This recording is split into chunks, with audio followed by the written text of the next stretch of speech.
Olá, meus caros e minhas caras, espero que vocês estejam bem. Nessa videoaula, a gente vai falar sobre as três transições que envolvem a dinâmica da população: a epidemiológica, a urbana e a demográfica. Que já de antemão digo para vocês que elas são completamente interrelacionadas entre elas. Então, sem mais delonga, iniciemos. A primeira delas é a transição epidemiológica. Então, como eu dissera na tela anterior, ela tem uma ligação estreita, de uma forma geral, com a transição demográfica, que é o processo mais amplo. Mas o que é mesmo a transição epidemiológica? É uma mudança no perfil das causas de morte. Então, se antes, tudo que é anterior ao início do século XX, né, nesse período prevaleciam mortes por doenças infecto-contagiosas, parasitárias, em populações mais juvenis. E aí, no curso do século XX, com todos os avanços na ciência médica, em termos de saneamento básico, a melhora na qualidade da alimentação das pessoas, enfim, uma série de fatores fazem com que haja essa mudança e esse deslocamento nas características da mortalidade, que passa então a predominar entre as pessoas mais idosas, até com o aumento da expectativa de vida da população. E aí, com essa característica, as principais causas de morte passam a ser aquelas provocadas, né, por enfermidades típicas do envelhecimento da população. Então, até o início do século XX, as mortes, a morbimortalidade ficava mais lá no grupo da população jovem, com uma altíssima taxa de mortalidade infantil, a expectativa de vida era baixa, então as pessoas mal chegavam a entrar, né, quem vivia, aliás, na fase mais idosa da vida, né? E aí, com o século XX passando e todas as conquistas que houve nesses termos que eu coloquei, em saneamento, é, questões médicas, farmacológicas, né, o avanço das pesquisas e etc., a humanidade consegue viver mais e a carga de morte ela se desloca para os anos, né, mais elevados, as faixas etárias mais elevadas. No início do século XX, a gente tinha uma alta incidência de doenças como as infecciosas causadas por vírus, né, e aí algumas assim bastante conhecidas pela gente, aqui no Brasil, inclusive, Zika, cachumba, HPV, sarampo, doenças infecciosas causadas por bactérias, como por exemplo a tuberculose, né, que era muito comum até não muitas décadas atrás, hanseníase também, entre outras, doenças infecciosas causadas por fungos e ainda aquelas causadas por parasitas, né, como a doença de Chagas, a leishmaniose, toxoplasmose e etc. Tá? Então, tudo isso combinado acaba recaindo aí no campo dessas chamadas doenças, né, infecto-contagiosas e parasitárias. Então, quais são as etapas da transição epidemiológica, né? A gente tem aí primeiro, até o início do século XX, né, e tudo que veio antes do século XX, uma fase de pestilências que também era combinada com uma situação em que a população passava por problemas relacionados à fome e à subnutrição muito maiores, aliás, do que são ainda hoje, e isso, né, tinha como resposta uma mortalidade alta e flutuante. Depois a gente tem uma fase de recuo nas pandemias, mas com a ocorrência ainda de picos pandêmicos, né, que se tornam menos frequentes e aumentam a esperança de vida da população.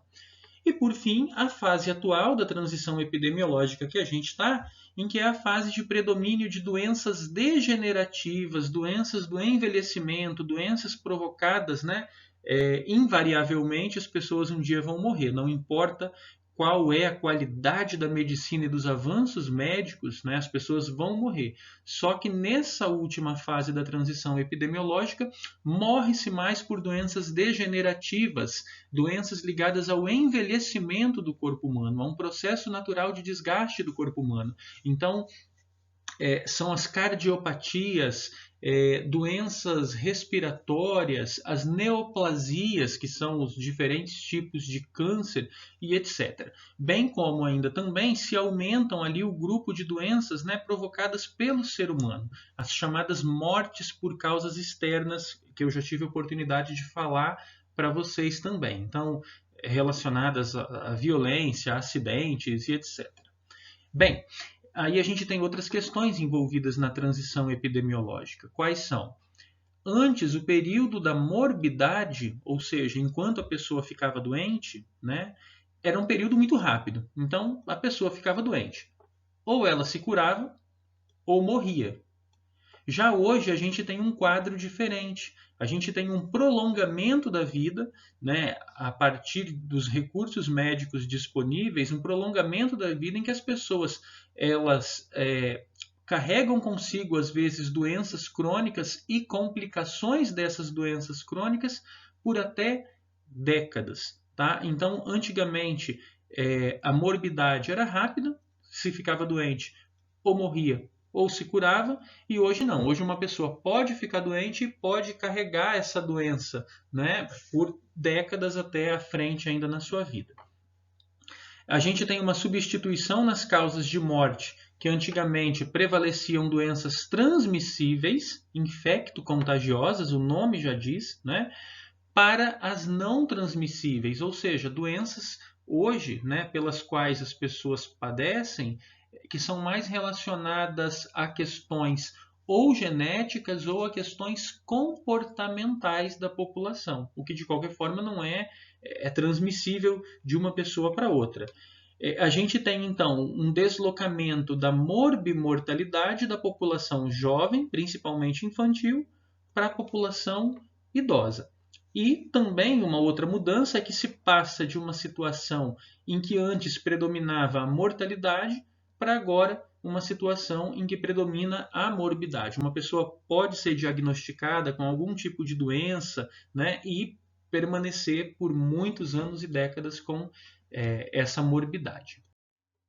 Bom, o Brasil, né, como em quase todos os aspectos que a gente discute, não é uma questão muito simples, não é muito complexo, né? Porque aqui a gente tem a transição epidemiológica em curso, mas ela é incompleta. E ela é incompleta por quê?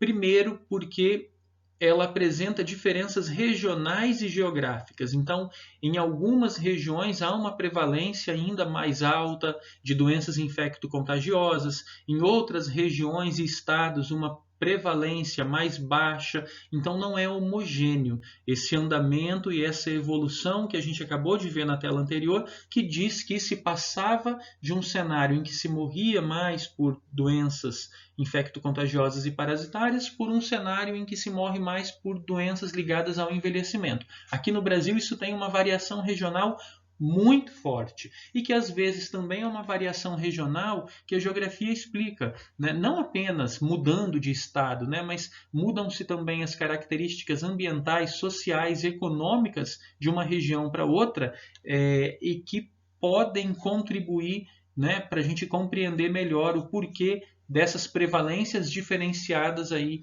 no território brasileiro. Sem falar também que a gente tem, vira e mexe, né, os retornos. Então, assim, retornos de epidemias de malária ou de febre amarela, como nós tivemos no ano de 2016, um surto de febre amarela que chegou, inclusive, até aqui no Espírito Santo. Na época, né, teve conversas assim que eram os macacos que transmitiam, e na verdade os macacos somente estavam morrendo de febre amarela, tanto quanto pessoas morreram, e houve caça aos macacos e etc. E creio eu que vocês se lembrem desse contexto, isso estava acontecendo há exatamente 5 anos, ok? Então, assim, por conta disso tudo, o Brasil é uma situação tem uma situação complexa em relação ao andamento da transição epidemiológica. De uma forma bem geral, bem genérica, a gente poderia dizer sim, que o Brasil fez a transição epidemiológica, mas ela continua apresentando uma forte variabilidade quando a gente analisa o território brasileiro. Tá? Aqui eu extraí um trecho de um artigo para ilustrar para vocês, né, essa evolução no caso da transição. Então, do início, aliás, até o final do século XX, tomando como base a população do município de São Paulo, né, ela aumentou 36 vezes, sendo que o número de nascimentos aumentou quase 24 vezes, e o número de óbitos aumentou 13 vezes. A proporção desses óbitos, no entanto, por doenças infecciosas cai de 45% do total de óbitos em 1901 para menos de 10% em 2000. Então, notem, num período de 100 anos corridos, o percentual de doenças de mortes, né, por doenças infecto-contagiosas cai, vamos arredondar para metade do total, para menos de 10% no município de São Paulo. Então, esse é um retrato perfeito, né, para ilustrar a transição epidemiológica. E aí, se a gente fosse analisar os dados, a gente veria que possivelmente o que aconteceu é que aumentaram, né, aumentou a proporção de óbitos por outros tipos de doenças, né, e não mais pelas doenças infecto-contagiosas que diminuíram nesse contexto aí de São Paulo. Ou seja, no início do século XX, a carga de morte ela pesava nessas doenças infecto-contagiosas. Né? Então, outro trecho extraído desse mesmo artigo. As doenças infecciosas e parasitárias representavam 45% do total de óbitos no país em 1930. Quando a gente analisa o total do Brasil, né, mesmo aí 30 anos após aquele dado do município de São Paulo, para o total do Brasil era aquele mesmo índice que São Paulo tinha 30 anos antes. Então imaginem, porque isso tem variabilidade regional, o que acaba se refletindo na média nacional. Né? E aí eu retomo aqui. Hoje, nos tempos atuais, houve um deslocamento nessa carga de morte. Então, outro trecho do artigo. No ano de 99, as doenças infecciosas e parasitárias somavam apenas 6% das mortes com causas definidas. Enquanto isso, doenças cardiovasculares, as cardiopatias, que são mais típicas, né, de pessoas que alcançam uma condição de envelhecimento, elas seguem uma tendência inversa. Foram responsáveis, né, de 12% para praticamente 1/3 do total de óbitos ocorridos no mesmo período. Bom, o que são as DTNs? São as chamadas doenças tropicais negligenciadas. Por que são negligenciadas? Não são tratadas, não são pesquisadas. Obviamente porque não há interesse. Depois a gente fala o porquê disso. Então, são um conjunto de doenças causadas por agentes infecciosos ou parasitas em populações, especialmente da África, da Ásia e da América Latina. São doenças que predominam em regiões tropicais em desenvolvimento e acometem pessoas que vivem em situação de vulnerabilidade. Ou seja, acometem, dentro desse grupo de países em desenvolvimento, acomete principalmente a população mais pobre e mais vulnerável. Né? Então, o que explica isso? Pobreza, acesso limitado à água em boas condições, à água potável, condições precárias de higiene e de saneamento são fatores que estão associados. Né? E isso mesmo em um país menos desenvolvido, em desenvolvimento, não é? Acaba recaindo mais sobre a população mais desprovida de recursos que vivem em situação de vulnerabilidade. Ok? Bom, aí a gente tem o Brasil, né, com a importância de suas instituições públicas de pesquisa. Eu delimitei aqui nesse planisfério a zona intertropical da Terra, entre os trópicos de Câncer e de Capricórnio, e aí vocês veem que entre todos os países situados na zona intertropical da Terra, o Brasil é aquele, né, é a maior economia, é o país que tem mais condições, mais infraestrutura, mais instituições de pesquisa, universidades e etc. Né? A gente tem também um pouco aqui nesse contexto a Índia, mas só uma parte da Índia fica na zona intertropical. E a gente deve ter aí nas próximas décadas esse país aqui despontando, a Indonésia, né, como uma forte concorrente do Brasil, porque parece que estão investindo no caminho certo, ao passo que o Brasil tem feito retrocessos, que pode vir a concorrer com o Brasil no futuro nesse papel aí de pesquisa, desenvolvimento, né, controle em relação a essas doenças tropicais negligenciadas. Algo que o Brasil faz hoje já, com institutos de pesquisa, fundações como o Butantan, a Fiocruz, que tem dezenas de filiais por todo o Brasil e etc. Tá? Por que essas doenças tropicais negligenciadas existem até hoje? Porque elas afetam principalmente as populações de países pobres, pouco desenvolvidos, pobres do ponto de vista econômico, financeiro, e que, portanto, não têm recursos para poder comprar. E logo os grandes laboratórios internacionais privados não têm interesse em buscar soluções para esses problemas. Por quê? Porque ainda que encontrassem a solução para esses problemas, são instituições privadas que visam o lucro. E visando o lucro, né, possivelmente é esse o entendimento que existe. Né? Então, assim, aqui eu coloquei um print de uma matéria para vocês poderem ver as doenças negligenciadas pela indústria farmacêutica que afetam milhões de pessoas no mundo e no Brasil. Então, quem sofre dessas doenças, aqui a matéria traz, são pessoas que têm pouca voz política. Né? E se tem pouca voz política, porque vivem em uma condição muito vulnerável, não conseguem se fazer notar, né? Não conseguem convencer as instituições de pesquisa para que possam fazer a busca por cura e tratamento para essas enfermidades, que até hoje, né, o que existem aí são medidas profiláticas, medidas para evitar, e não medidas para curar caso a pessoa ou uma população venha a ser acometida. Bom, as diferenças entre uma endemia, uma epidemia e uma pandemia. Já pensando bem agora, né, nós que passamos pelo ano de 2020, estamos no ano de 2021 enfrentando esse cenário pandêmico. Uma endemia, ela ocorre em uma área determinada, específica. Elas são cíclicas ou sazonais, né, de acordo com períodos de tempo, mas às vezes elas também podem ter um padrão atípico de aparecimento.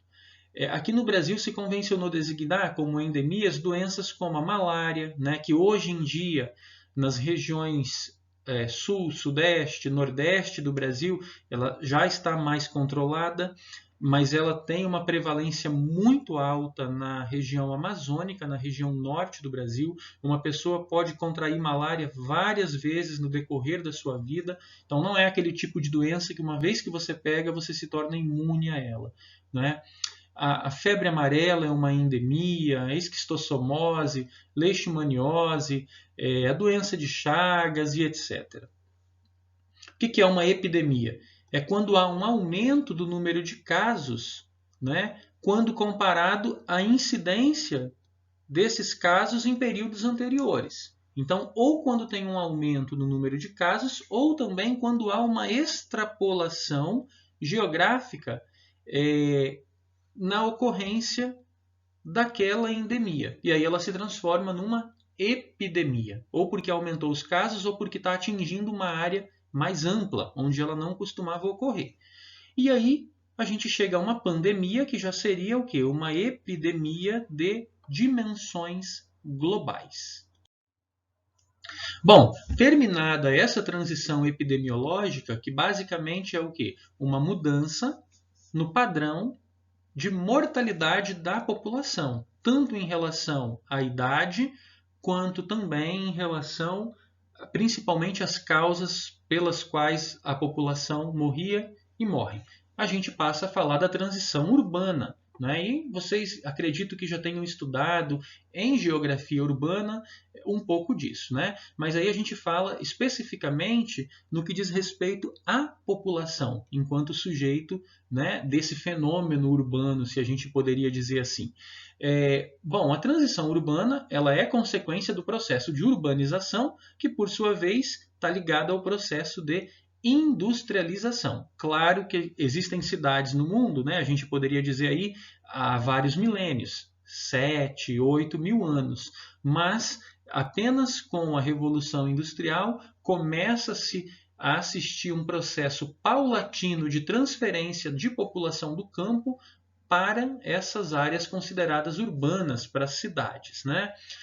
A transição urbana ela também tem uma evolução diferente nos países do mundo. Tem países do mundo que já concluiu a transição urbana e tem países do mundo que ainda nem começou a transição urbana. Né?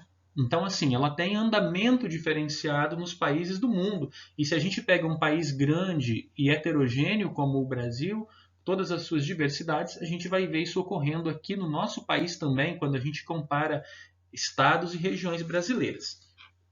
Existe uma variedade de definição do conceito de urbano, depois eu apresento alguns para vocês, porque quando a gente compara estatísticas internacionais sobre população urbana, a gente tem que ter ciência de que o conceito do que é urbano, cada país no mundo escolhe o seu. Né? E alguns escolhem uns mais complexos, outros alguns mais simples, como o caso do Brasil. Né?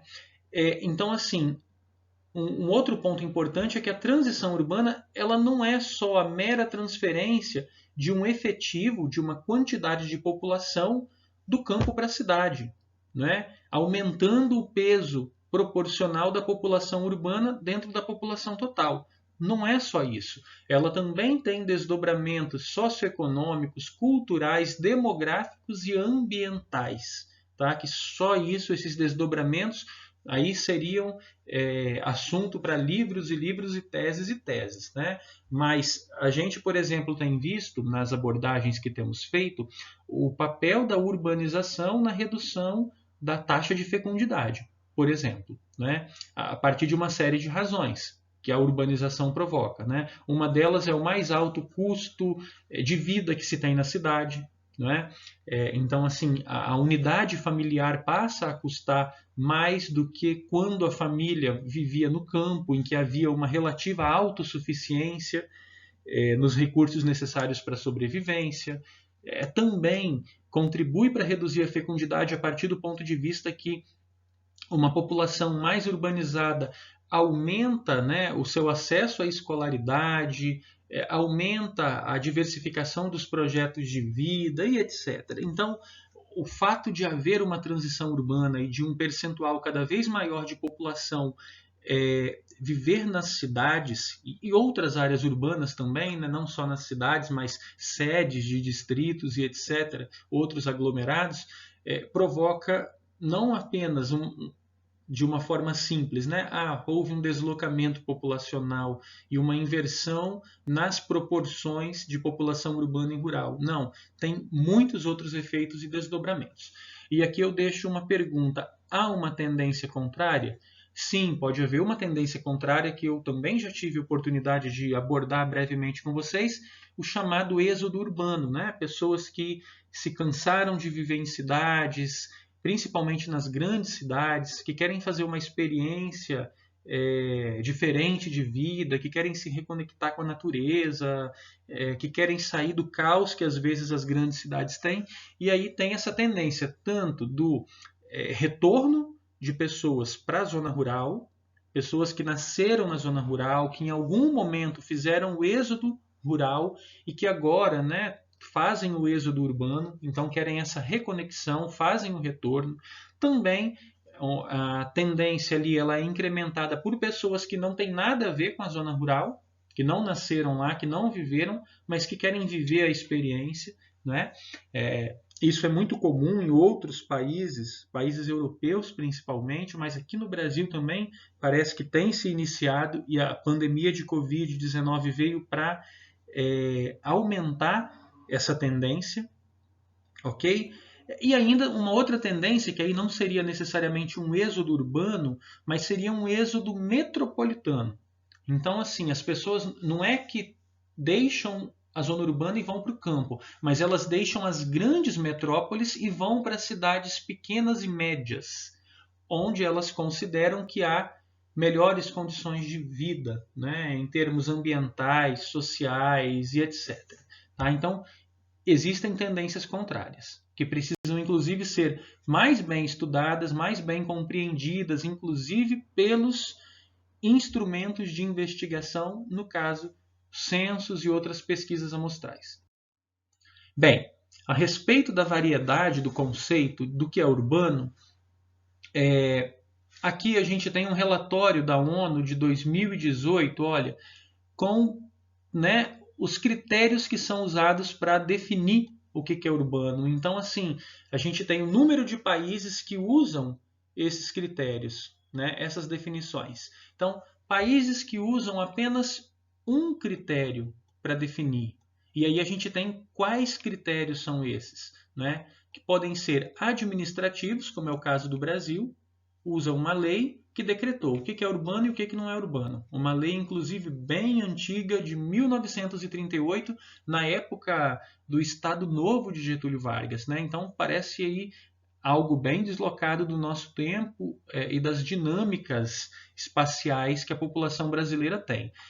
Podem existir também critérios econômicos, que diz respeito a, para definir o que é urbano, observar qual o percentual da população não trabalha em atividades do setor primário relacionadas à agropecuária e ao extrativismo.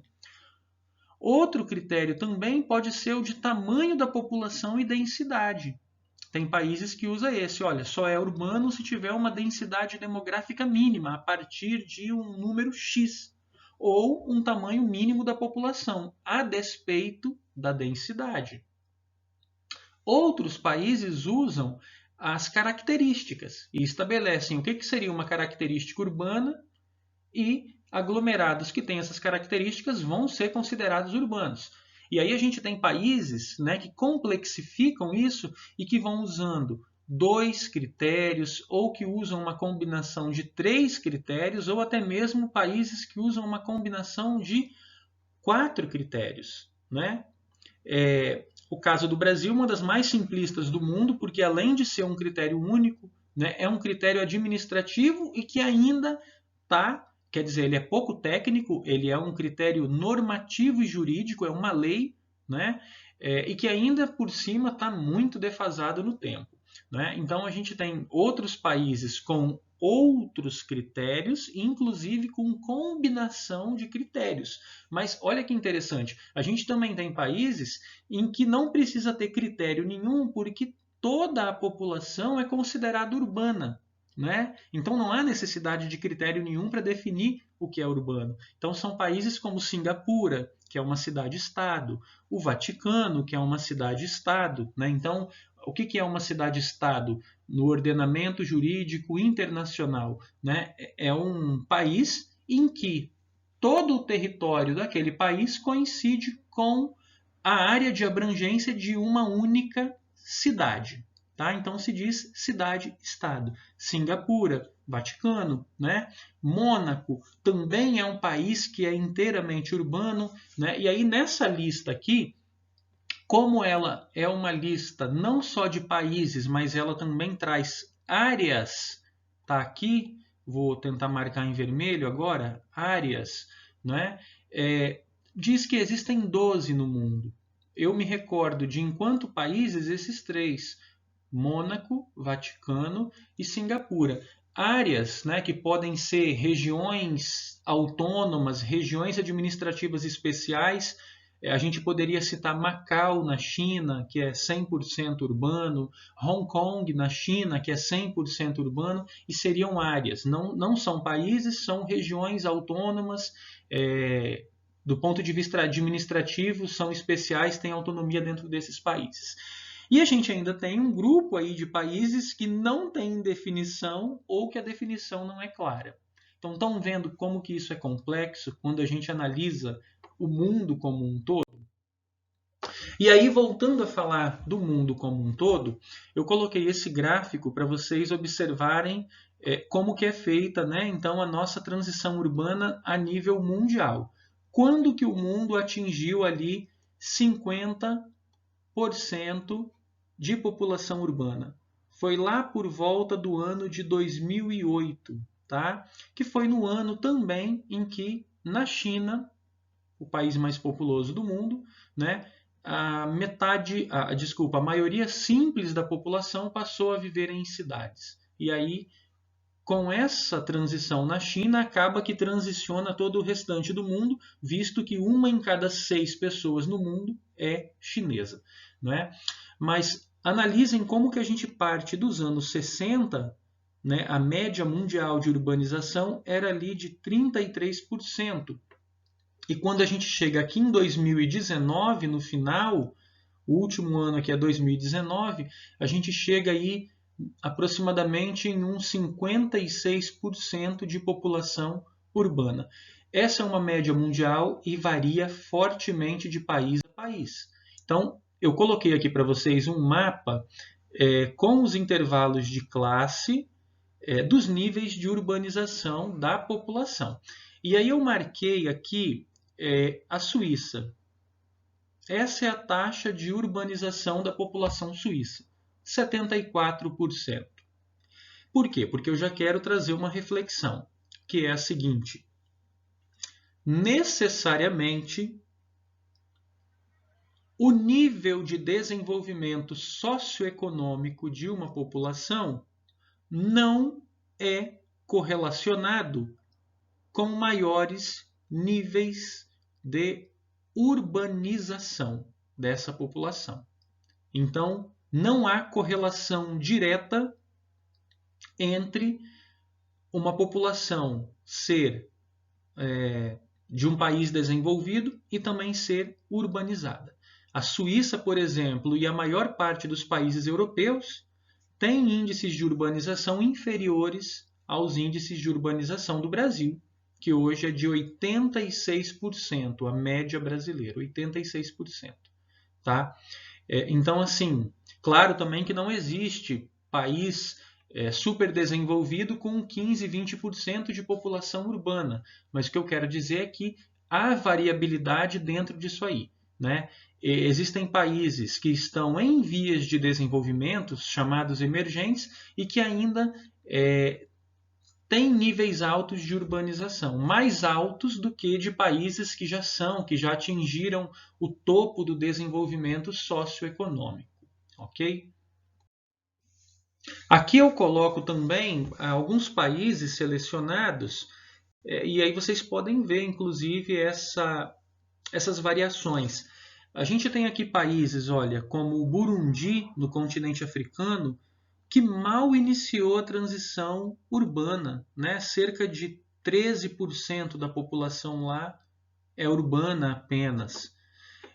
A gente tem países como o Brasil, que já está caminhando para ter 90% de população urbana, o que é, como eu vinha comentando antes, um percentual mais alto de que países que têm níveis de desenvolvimento socioeconômico mais altos do que o nosso.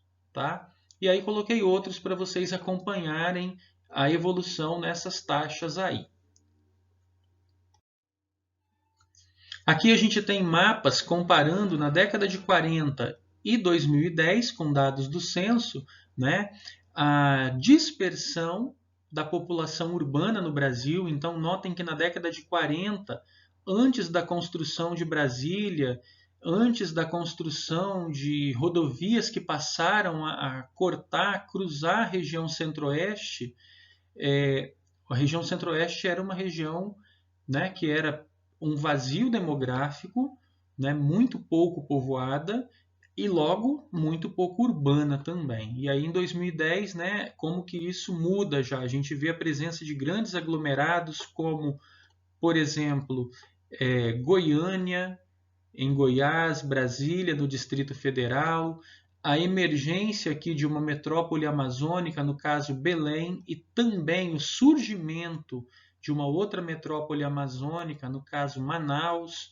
enfim, mudanças pelas quais a população brasileira passa e que também tem uma alteração no espaço.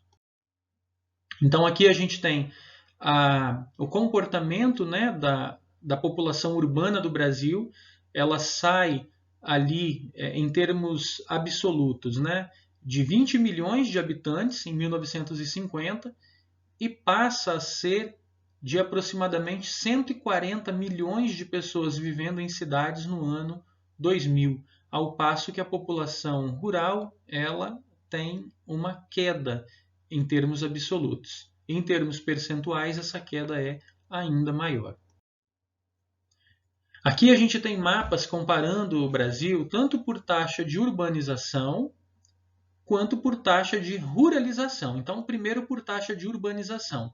Notem como que essa região aqui, que abrange norte do Paraná, interior de São Paulo, o nariz de Minas Gerais, né, o Triângulo Mineiro, o sul de Goiás, o nordeste do Mato Grosso do Sul e o sudoeste do Mato Grosso é uma área de prevalência de altas taxas de urbanização. Por quê? Porque condiz com espaços do território brasileiro de predomínio, né, dos grandes latifúndios, das grandes propriedades monocultoras, mecanizadas, o que, por sua vez, empregam pouca mão de obra rural, justamente pela característica do trabalho ser muito mecanizado, né? Então, também pela outra característica que diz respeito à concentração fundiária, né? A urbanização é alta porque a ruralização é baixa, né?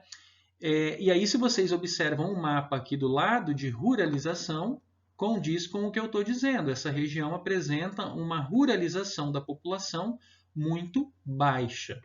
E aí, quando a gente olha o Espírito Santo, primeiro na urbanização. A nossa menor urbanização fica aqui na região centro-serrana do estado. É a menor urbanização porque, olhando no outro mapa, aqui à direita, é a maior ruralização. Os maiores percentuais de população rural estão ali na região centro-serrana, que é uma região aqui no Espírito Santo de predomínio, de uma pequena propriedade familiar muito recortada e etc. Né?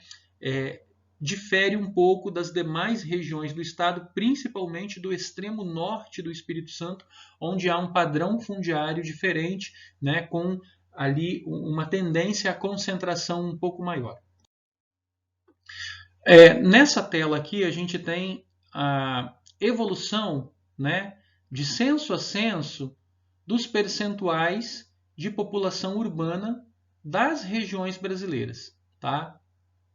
Então aqui 2007 não é censo, é uma contagem da população, mas enfim, vamos pegar a nossa região, a região sudeste. Então, como que lá na década de 40 a gente tinha 40% de população urbana, né? Isso passa 47% a 57%. Em 1970, ela aparece como a maior taxa de urbanização entre as regiões brasileiras, né? Sendo que já no censo anterior de 1960, o Sudeste já estava urbano.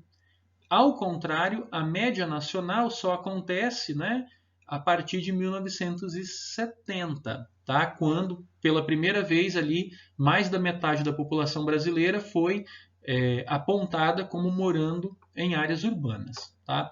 E aí o Sudeste continua, né? E hoje, com dados do censo de 2010, a gente tem ali 93% de população urbana. O Espírito Santo, menos do que a média da região Sudeste, exatamente idêntico à média nacional. 86%, segundo os últimos dados, de população urbana. E aí vocês podem pausar e ver também o comportamento da evolução da urbanização da população nas outras regiões brasileiras ou até mesmo a média de todo o Brasil, que eu destaquei ali em vermelho.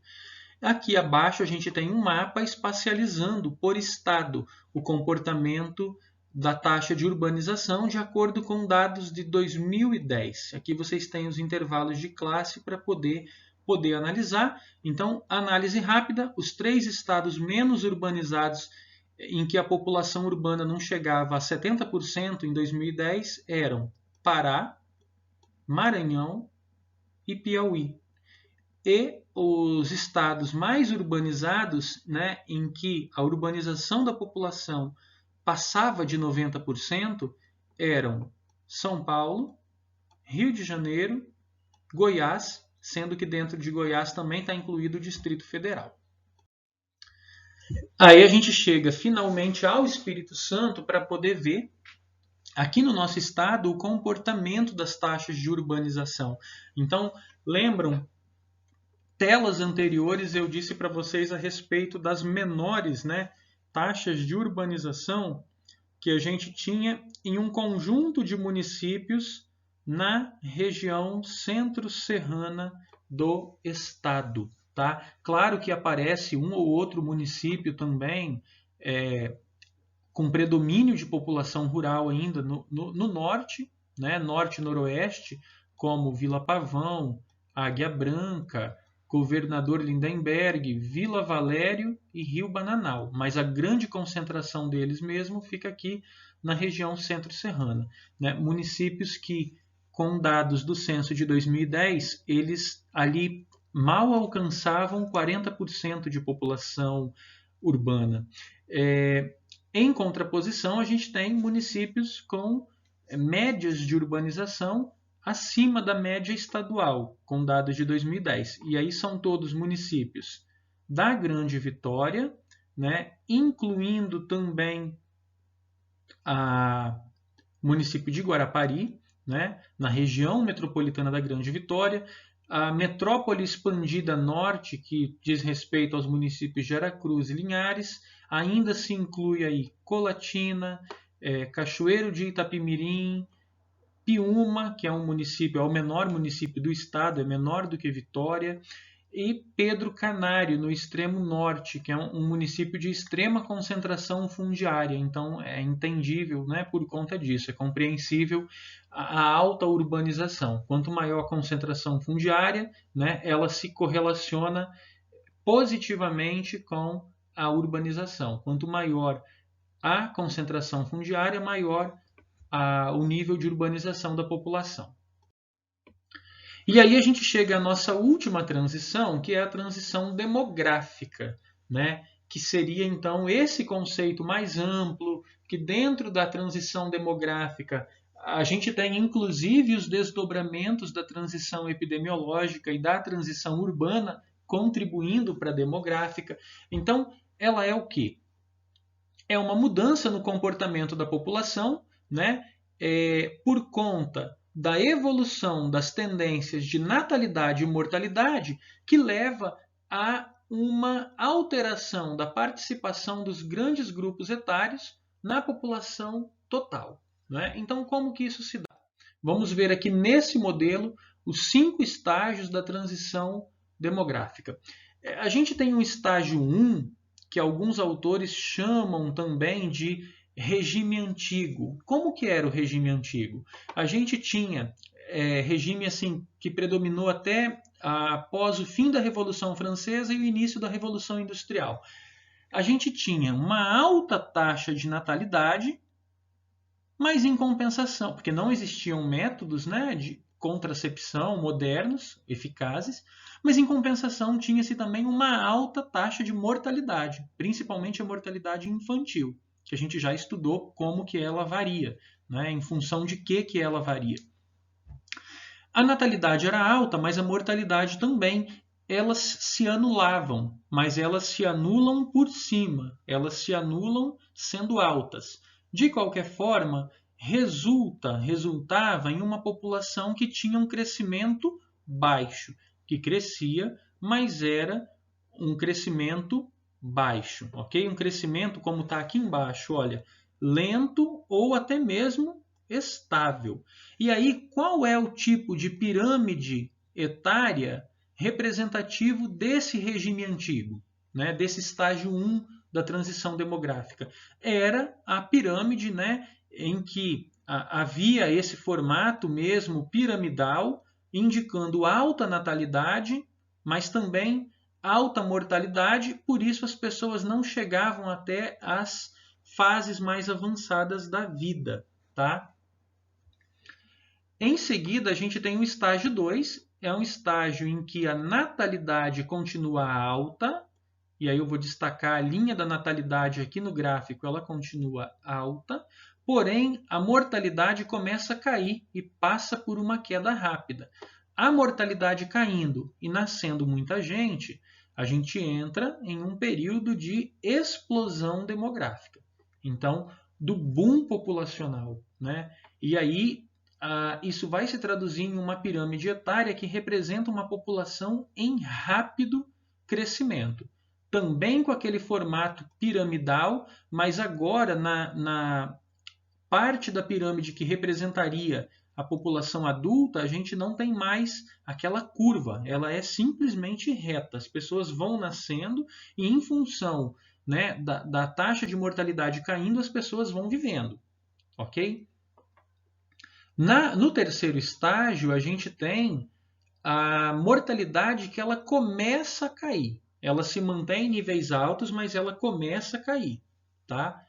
Então, ela vai manter uma tendência de queda, mas uma queda que começa lá do alto, ela ainda produz muitos nascimentos, muita natalidade, né?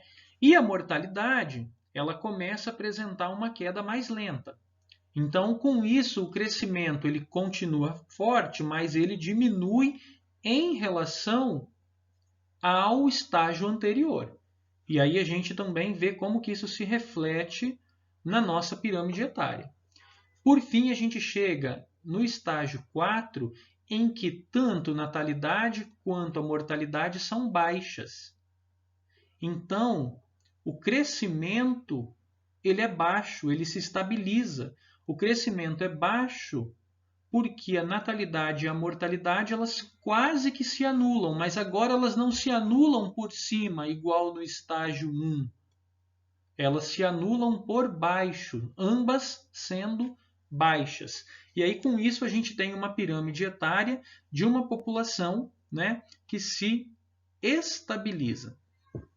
Ainda alguns autores falam, né, se a gente tem um estágio 5, o que nesse modelo que a gente está usando aqui, ele pergunta, né, que é um estágio ainda por se ver, né? E aí até ele pergunta, ele deixa esse questionamento. A natalidade e a mortalidade podem cair ainda mais? Ou podem voltar a subir? De qualquer forma, nesse estágio 5, em que inclusive alguns países já apresentam maiores taxas de mortalidade do que de natalidade, e eu acho que isso fica aqui representado nessa última parte do gráfico que eu acabei de destacar, a mortalidade ela é maior do que a natalidade, pode levar ao quê? A um decréscimo populacional. Crescimento baixo, a pirâmide etária com pouca mudança. Então, se um país recebe imigrantes, ele consegue alterar esse decréscimo, esse crescimento negativo. Se ele não recebe, pode ser que ele entre ali, que ele veja nos próximos anos e décadas um decréscimo populacional. Então, aqui a gente tem a transição demográfica representada, né, nesse gráfico que mostra como que ela acontece em 5 estágios. E aí, pessoal, vocês já sabem, nós já tivemos oportunidade de estudar as causas da variação da natalidade e também da mortalidade. Então, quais são as características que as transições têm? Elas podem variar em termos de várias coisas, como, por exemplo, em época de ocorrência. Então, para diferentes países do mundo, as transições elas acontecem em períodos diferentes. Então, no caso da transição demográfica, Na França, né, ela começa com a queda da fecundidade em 1760, né? Só que no Níger ela começa a partir de 2015. Então aí a gente tem um deslocamento de 250 anos de diferença na época de ocorrência de um país para o outro. Ela também pode se diferenciar em termos de ritmo. E aí um ritmo mais rápido ou um ritmo mais curto vão determinar a duração das transições. No caso também da transição demográfica, né, a duração é muito variável.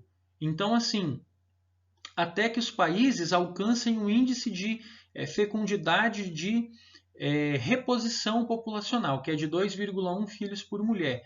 Então, na Suécia, por exemplo, isso tomou 250 anos, 2 séculos e meio, para que do momento em que a fecundidade na Suécia começou a cair, tivesse atingido o nível de reposição populacional, que é a fecundidade de 2,1 filhos por mulher. Na Inglaterra, um pouco menos, enquanto na Coreia do Sul, essa duração aí ocorreu em apenas 60 anos. Aqui no Brasil, possivelmente, está ocorrendo em até menos tempo do que na Coreia do Sul. E quando ocorre muito rápido, qual a consequência disso? Como que nós nos preparamos para o próximo cenário populacional que vai se apresentar, né?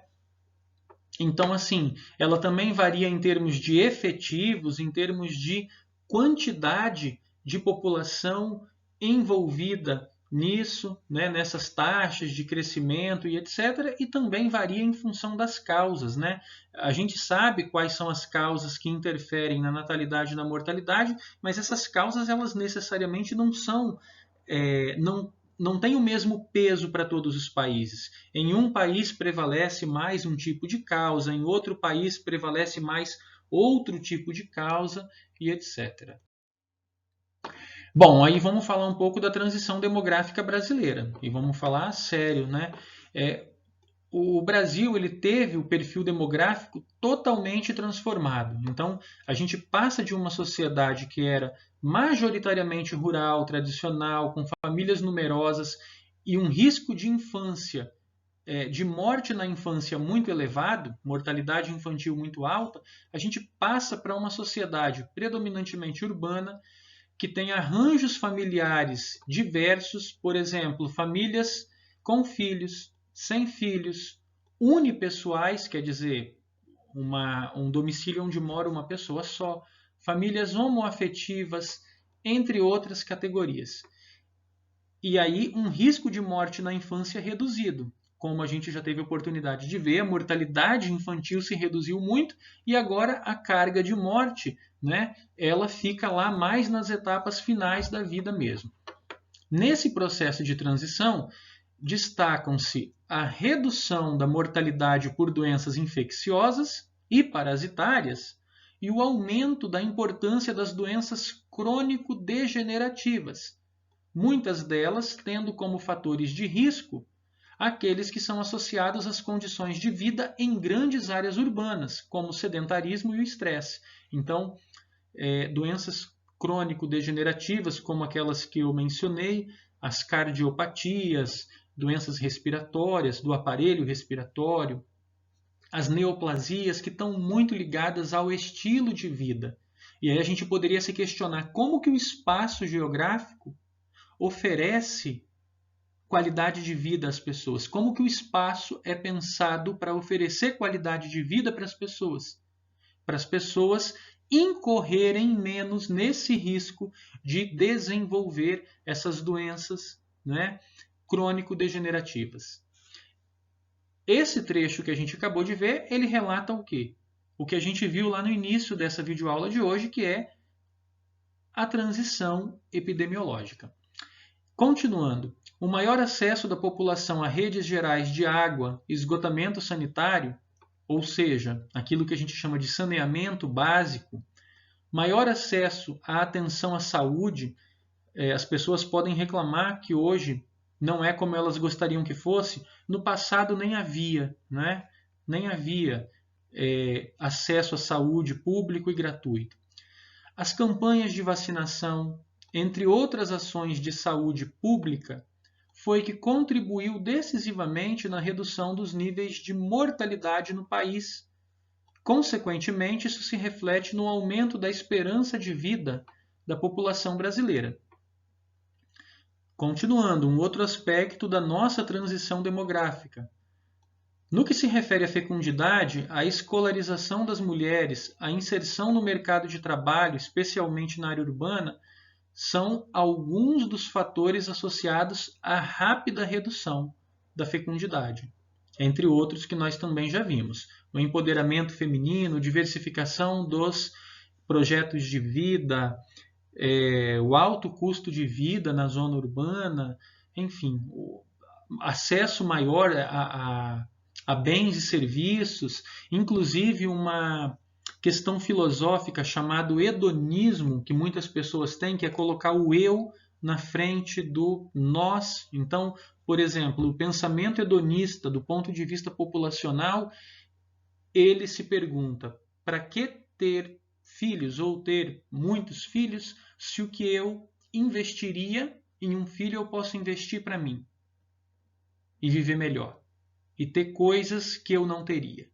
não é? E ter experiências e bens e serviços e etc. Esse é o pensamento hedonista. Muita gente pensa assim, especialmente, né, nesse período que a gente está vivendo. E, enfim. Então, se por um lado, para o conjunto do Brasil, as transições de mortalidade e fecundidade elas já estão adiantadas, por outro lado, quando a gente pega cada região brasileira, a gente observa que elas estão vivendo momentos diferentes dessas transições. Então, existem variações nas tendências de crescimento dos segmentos da população jovem, adulta e idosa, em resposta a quê? Aos diferentes níveis e ritmos de queda dos indicadores de mortalidade e fecundidade. Acabei de comentar na tela anterior que uma das características que as transições têm, especialmente a demográfica, é variar de um lugar para outro em termos de ritmo, né? Mais rápido, mais lento. Tudo isso corrobora para que a transição demográfica no Brasil não ocorra de maneira simultânea, tampouco homogênea, nesse imenso território do nosso país. Tendo em vista essa grande variabilidade de situações, pode-se afirmar que o país, todavia, não alcançou um equilíbrio demográfico, com baixos níveis de mortalidade e natalidade.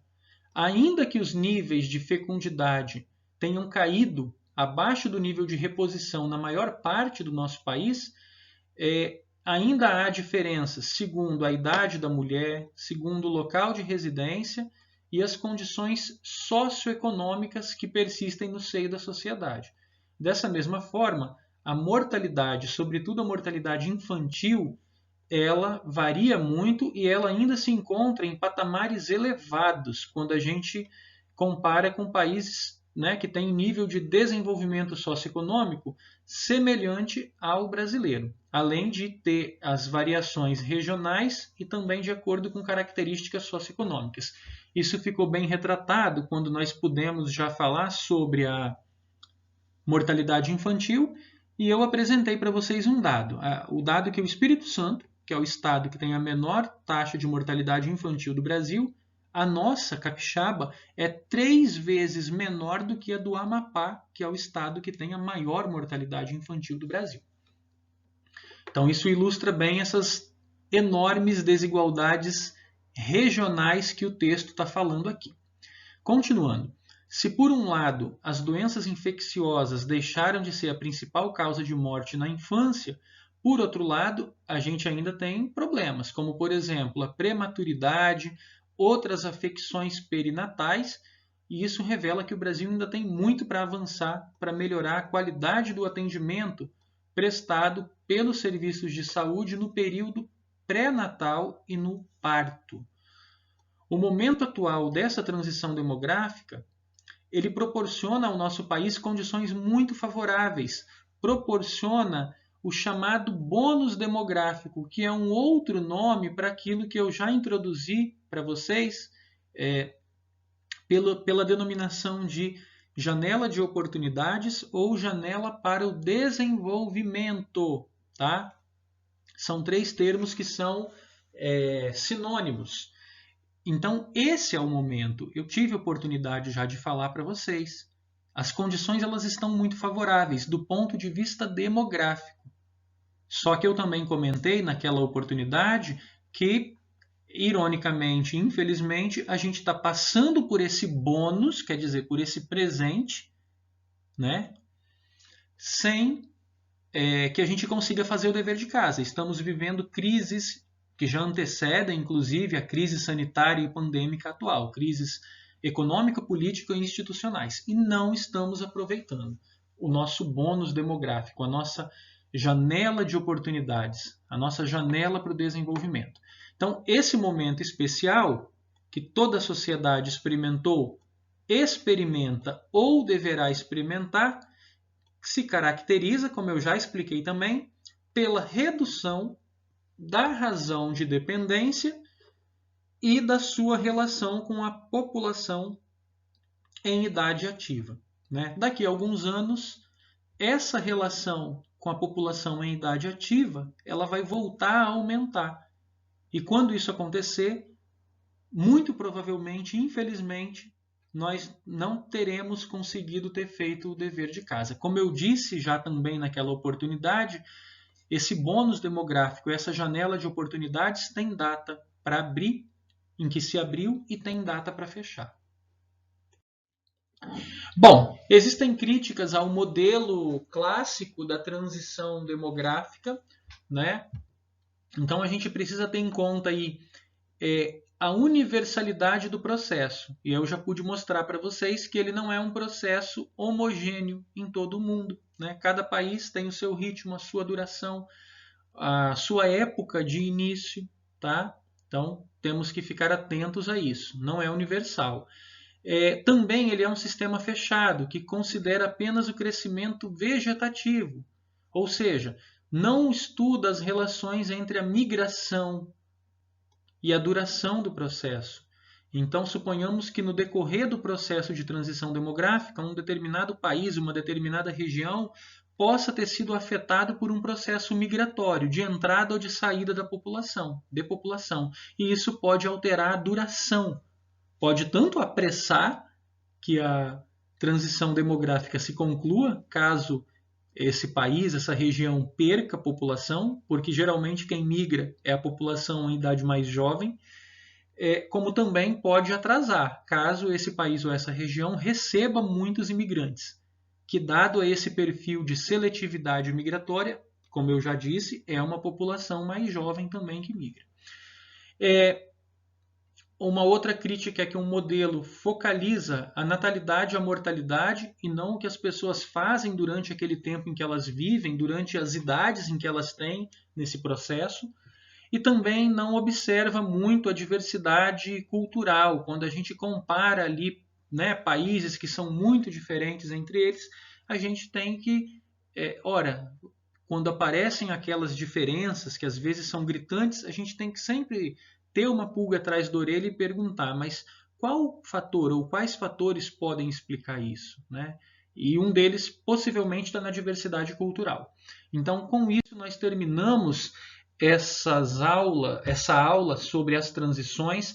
Eu queria novamente lembrar para vocês que elas são interrelacionadas e elas se influenciam mutuamente. Queria deixar aqui um print de uma notícia que tem a ver com o andamento da evolução, né, da transição demográfica. Então, uma notícia do Globo aqui falando: mais funerais e menos batizados, como o futuro encolhimento da população transforma o mundo.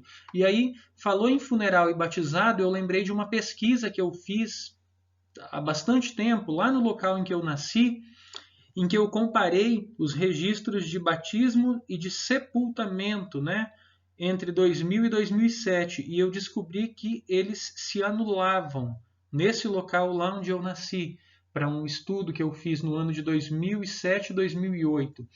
E eu produzi também a pirâmide etária lá do local onde eu nasci. E notem que devido principalmente a emigração, a nossa ela é uma pirâmide etária invertida, né? Então, como eu dizia na tela anterior, a migração há uma crítica pelo fato de ela não entrar na análise da transição demográfica, mas se ela for colocada, né, e ela atuar, né, tanto a imigração quanto a emigração, esse tipo de retrato que ela produz. Na nossa pirâmide lá, ela está invertida, ok? Eu deixo vocês por aqui, espero que todos fiquem bem e que tenham bons estudos.